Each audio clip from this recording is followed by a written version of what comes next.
টিকা, তেল ও বিদ্যুৎ একসাথে দেওয়া সম্ভব নয়। তারেক রহমানের নামে ভাইরাল এই বক্তব্যটি বানোয়াট। ফ্যাক্ট চেক সংস্থা বাংলা ফ্যাক্ট জানায়, এমন কোনো মন্তব্যের প্রমাণ কোনো গণমাধ্যম বা অফিসিয়াল সূত্রে পাওয়া যায়নি।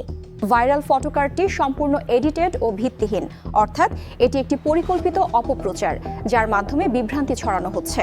বিস্তারিত জানুন আমাদের প্রতিবেদক রাফিদ হাসানের রিপোর্টে।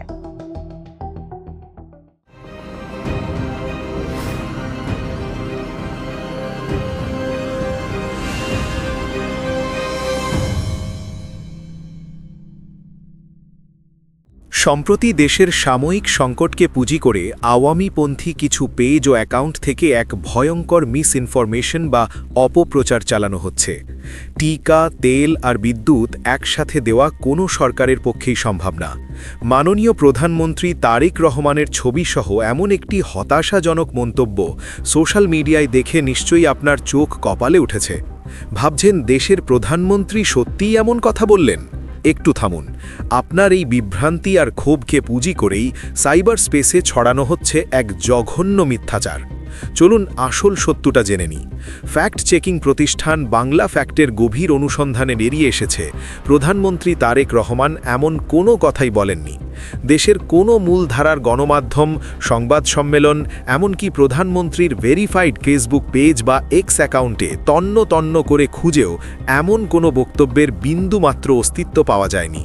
কোনো নির্ভরযোগ্য প্রমাণ ছাড়াই সম্পূর্ণ ফটোশপের কারসাজিতে এই বানোয়াট উক্তিটি তৈরি করা হয়েছে।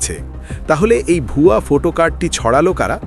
অনুসন্ধানে দেখা গেছে, গত 4 ও 5 April supporters of Bangladesh Awami League নামক একটি গ্রুপ সহ কয়েকটি সুনির্দিষ্ট আইডি থেকে পরিকল্পিতভাবে এটি ছড়ানো হয়।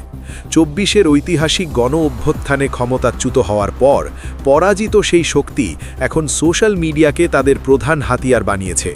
দেশের যে কোনো সংকটকে পুঁজি করে নতুন সরকার এবং গণ অভ্যুত্থানের স্পিরিটকে প্রশ্নবিদ্ধ করতেই তারা একের পর এক এমন সস্তা গুজব তৈরি করছে। তাই ইন্টারনেটে কোনো চটকদার ফটোকার্ড দেখলেই বিশ্বাস করবেন না।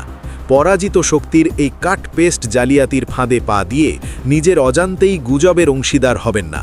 যাচাই করুন, সত্য জানুন এবং অপপ্রচারের বিরুদ্ধে রুখে দাঁড়ান।